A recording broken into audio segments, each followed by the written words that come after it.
Olá, seja muito bem-vindo. Esse é o canal da Igreja Presbiteriana Betânia em Corumbá. Eu sou o pastor Paulo Gustavo, pastor efetivo da Igreja Presbiteriana Betânia. É um prazer estar aqui. Esse é o nosso quadro Letras que Edificam. Nós vamos hoje pensar, avaliar, analisar mais uma canção das nossas playlists.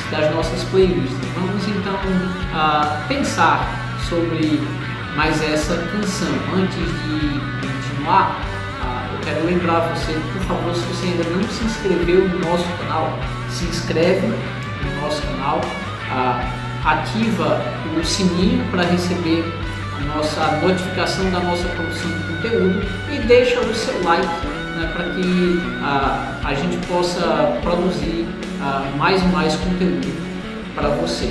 Se você tem concordado ou discordado das nossas análises, você pode deixar a sua crítica, a sua sugestão, a sua concordância, discordância, sempre com muito respeito, mas você pode deixar aí na nossa caixa de comentários e será um prazer interagir com você. Então, esse é o nosso quadro Letras que Edificam. Nós temos mais uma canção para pensar hoje com vocês.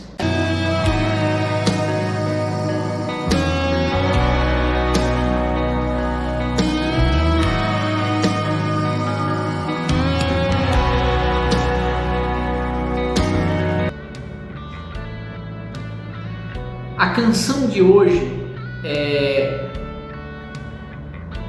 com um título extremamente bíblico. A canção vem com o título Isaías 9. Ela é do Rodolfo Abrantes. E sim, ela apresenta uma boa paráfrase do texto bíblico de Isaías 9, versículo 6. Lembrando sempre a você, quando nós submetemos uma canção à análise aqui, nós utilizamos o critério de quão bíblica é a letra da canção, quão fundamentada na Sagrada Escritura ela está. Então, a canção que nós temos aqui diante de nós, Isaías 9, ela vem se apresentando como uma canção bíblica e ela começa, como eu disse, com uma paráfrase do texto de Isaías capítulo 9, o versículo 6.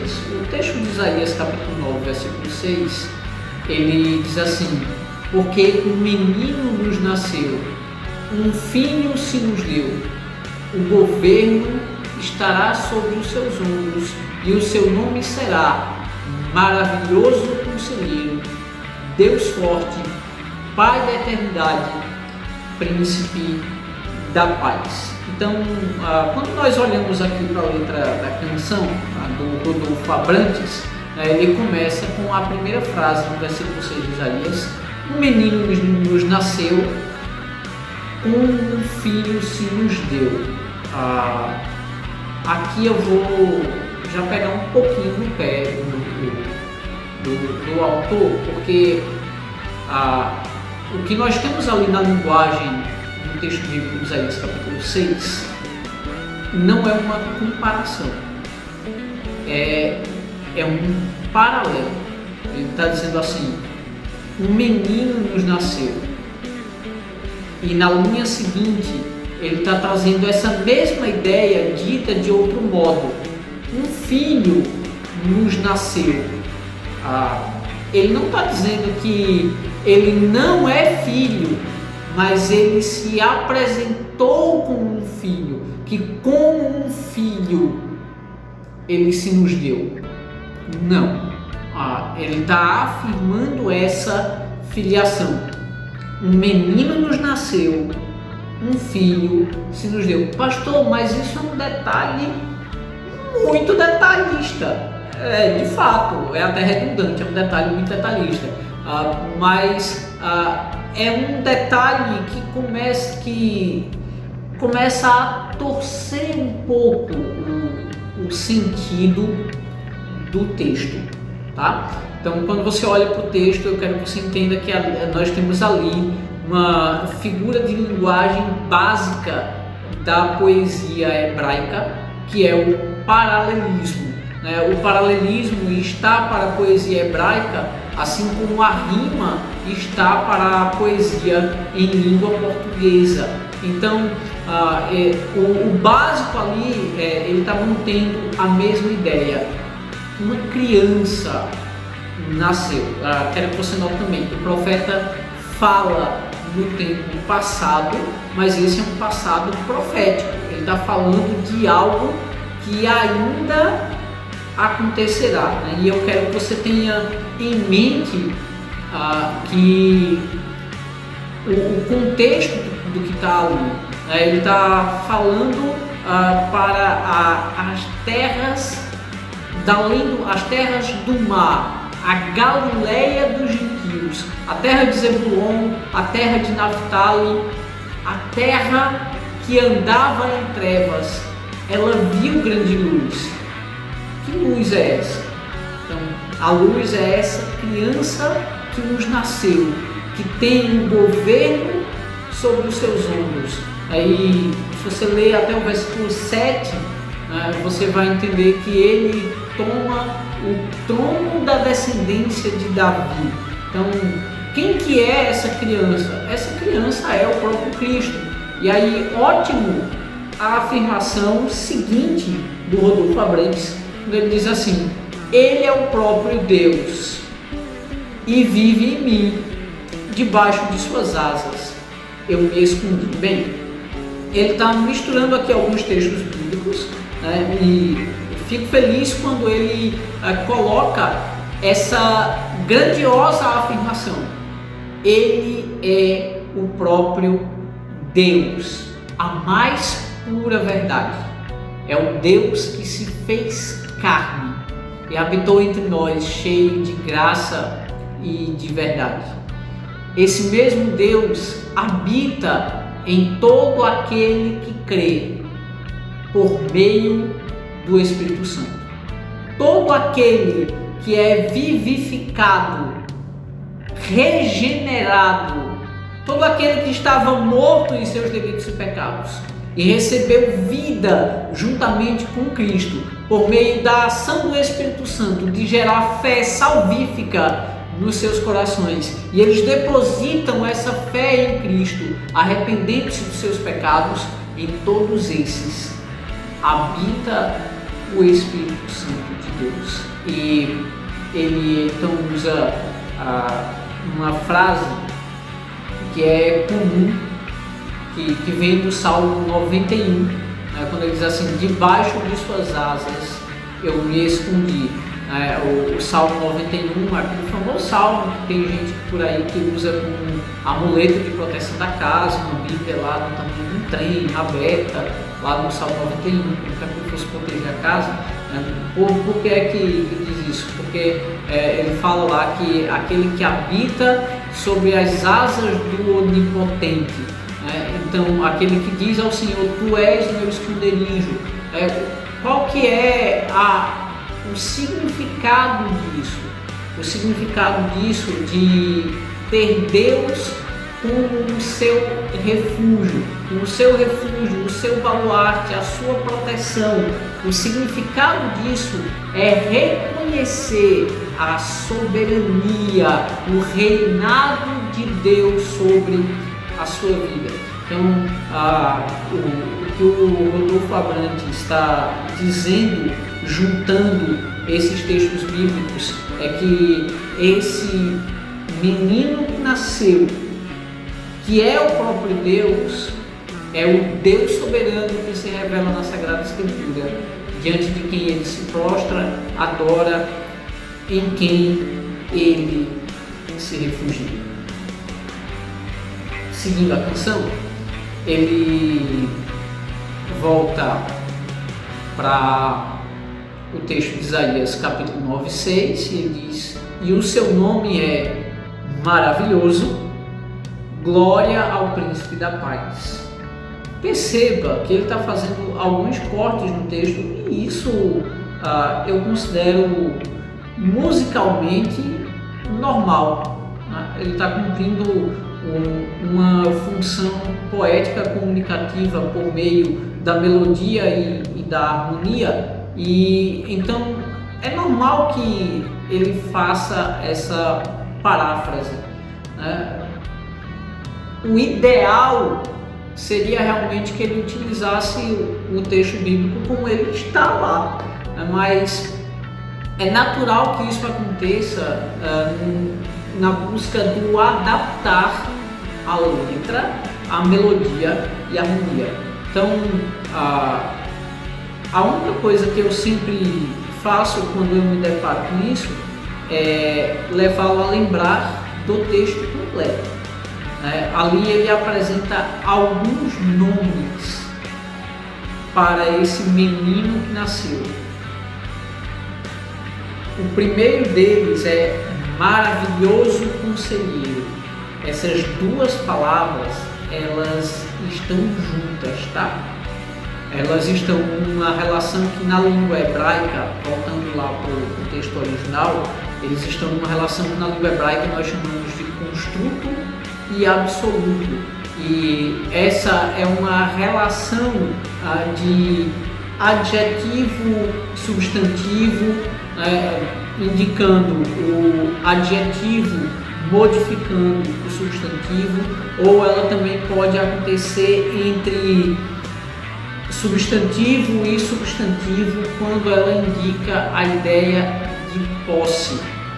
Então, quando ela indica nessa questão do adjetivo com o substantivo, o adjetivo modificando o substantivo, ele está dizendo assim: é um maravilhoso conselheiro. É um contrassenso, porque você não espera que uma criança seja capaz de aconselhar. Pense bem, quando você está vivendo alguma dificuldade na sua vida e você diz assim: eu preciso tomar conselho com alguém, a primeira pessoa que você procura é alguém mais experiente, não uma criança. Mas aqui é onde está a grandeza dessa criança que está nascendo. Ela não é uma criança qualquer, é o próprio Deus, como o Rodolfo Abrantes canta, e por ser o próprio Deus, ele é maravilhoso conselheiro. Continua: Deus forte, Pai da eternidade, e aí o príncipe da paz, nome que está agora presente aqui na nossa canção. Em seguida, ele repete essa parte, e agora ele começa, depois que ele repete essa parte, ele começa a nos trazer para uma imagem apocalíptica. Ele começa a cantar assim: o céu começa a se abrir, toda a terra se dobrou a ti. Cristo, o Rei dos Reis, veio nos buscar. Ele deu um salto aqui na história da revelação, e ele saiu da primeira vinda de Cristo, do anúncio da primeira vinda de Cristo. Ele passou por todos os eventos da narrativa da vida de Cristo na terra, a sua assunção aos céus, a sua ação por meio da igreja, até o dia que ele plenificou todas as coisas e que ele está vindo, abrindo os céus para nos buscar. E a percepção que ele tem aqui, ela é fantástica. Ele está lembrando exatamente das palavras de Jesus Cristo, as palavras que o Senhor nos deu por meio dos seus mensageiros, dos seus anjos, dizendo que, do mesmo modo como os apóstolos o viram subir, ser assunto aos céus por entre as nuvens, nós o veremos voltar dos céus para julgar justos e ímpios, descendo por entre as nuvens, o céu se abrindo, revelando, manifestando toda a sua glória. Quando ele fizer isso, ele o fará para buscar o seu povo. Essa foi a promessa que ele nos fez. todos aqueles com quem ele tem um relacionamento pactual, todos aqueles com quem ele tem uma aliança, todos aqueles que depositaram nele a sua fé, ele virá buscar. Sejam os que dormiram no Senhor, os que morreram no Senhor, ele os ressuscitará e os glorificará. Sejam os que tiverem o privilégio de estarem vivos na ocasião de sua vinda, que, como diz o apóstolo Paulo, serão transformados num abrir e fechar de olhos e terão corpo glorificado diante do Senhor. Então, o Rodolfo Abrantes, ele nos transporta para essa visão apocalíptica. O céu começa a se abrir e o resultado disso é que toda a terra se dobra diante do Senhor, e de fato isso acontecerá. O apóstolo Paulo nos afirma que toda língua confessará, que todo joelho se dobrará, toda língua confessará que Jesus Cristo é o Senhor, que Jesus Cristo é o próprio Deus. Agora, o dobrar-se nesse dia, ele será um mesmo ato, mas com dois significados. Para aqueles que creem, o significado disso é de reconhecer o seu Senhor e de prostrar-se diante da visão física do seu Senhor, do reconhecimento de que eles aguardaram confiantemente na promessa e a promessa se cumpriu. Para aqueles que não creem, esse é o receber da justiça de Deus. Eles apenas confessarão que Jesus é o Senhor, mas que eles passaram toda a sua vida envolto na idolatria de seus ídolos mortos, e o fim deles será manifestar a glória da justiça de Cristo, porque esse reconhecimento agora é tarde demais. Ele deveria ter vindo mediante a pregação do Evangelho. Então, seguindo, ele, dentre essa humanidade dividida em duas, os que creem e os que não creem, ele deixa de lado agora os que não creem e ele seleciona essa humanidade regenerada pelo Senhor, o povo do Senhor, e ele diz assim: leva-nos em tuas mãos pelas portas da cidade, na Nova Jerusalém, tua noiva vai entrar. Então, aqui é o final da letra da canção, Daqui para frente nós vamos ter diversas repetições e repetições, e tem aquele famoso cântico espontâneo. Então, um detalhe aqui, eu fui dar uma olhada no vídeo oficial da canção, ele tem 11 minutos, com uma letra relativamente curta. Então, eu considero isso desnecessário, Isso faz com que ela torne-se cansativa. Por mais que fale da questão da espontaneidade, da adoração, a adoração ela não é para turvar o nosso pensamento enquanto ele dá vazão à emoção. O texto bíblico diz que nós apresentamos diante do Senhor um sacrifício vivo, santo e agradável a Deus, que é o nosso culto racional. Então, a adoração ela não é para turvar os nossos pensamentos. Fechado esse parênteses, vou voltar aqui. Ele diz então: leva-nos em tuas mãos. Ele está montando a imagem de Cristo como o bom pastor que tem as suas ovelhas nas suas mãos e ninguém as arrebata das suas mãos. Eu poderia dizer que nós temos aqui uma alusão ao texto de João capítulo 10. Na sequência, ele tem uma alusão ao texto do livro dos Salmos, o Salmo 24, quando ele fala do Rei da Glória entrando pelas portas da cidade. Então ele fala para os guardas das portas da cidade: levantai as vossas cabeças, levantai-vos, ó portais eternos, para que entre o Rei da Glória. Eu poderia fazer um link também com Isaías capítulo 52, a primeira parte do capítulo 52, o prólogo ao último cântico do servo, quando ele fala do mensageiro que surge sobre os montes. Ele diz assim: quão formosos são sobre os montes os pés do que anuncia coisas boas. E esse mensageiro, ele não é meramente um mensageiro, ele torna-se o próprio Rei da Glória, que entra pelas portas de Jerusalém, e todo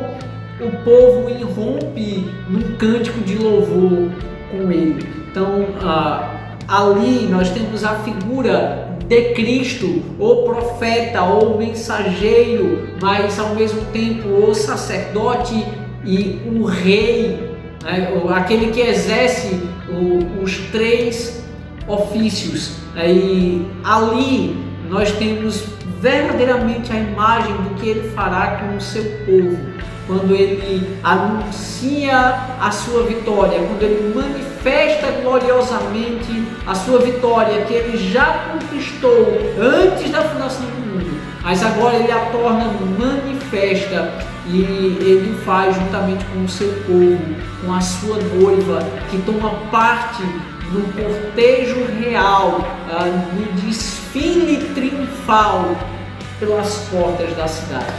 Então o Rodolfo Abrantes canta essa cena apocalíptica e nos conduz, né? Se você analisa a letra desse modo, com essa atenção, ele nos conduz a verdadeiramente nos prostrar em humilde adoração diante do menino que nos nasceu. Note, a gente costuma utilizar esse texto no período natalino, mas ele se aplica continuamente em nossas vidas. Aquele menino que nos nasceu é a manifestação visível do ser de Deus. Nas palavras do autor da carta aos Hebreus, capítulo 1, versículo 3, ele é a expressão exata do ser de Deus. Nas palavras do apóstolo João, ele é aquele que manifestou a glória do Pai. E vimos a sua glória como o unigênito do Pai. Então, esse menino, ele é o próprio Deus, diante de quem nós nos prostramos e adoramos, diante de quem nós verdadeiramente dizemos: Santo, Santo, Santo é o Senhor, Deus dos exércitos. Toda a terra está cheia da sua glória. É diante dele que nós adoramos na beleza da sua santidade. Então, qual a nota nós daríamos para essa canção? Note, ela está bem fundamentada na Sagrada Escritura. Eu pontuei algumas questões que eu faria diferente, então nós daríamos para essa canção a nota 8,5. Dizer assim, está no caminho. E se você me pergunta, tocaria ela no culto? Sim, né? Inclusive a nossa igreja presbiteriana Betânia costuma cantá-la aqui nos nossos cultos de louvor e adoração. Então, sim, nós cantamos essa música no culto, nós entendemos que ela atende ao princípio da congregacionalidade, ela conduz o povo do Senhor a prostrar-se em adoração a Ele, na beleza da sua santidade. Então, esse foi mais um quadro, Letras que Edificam.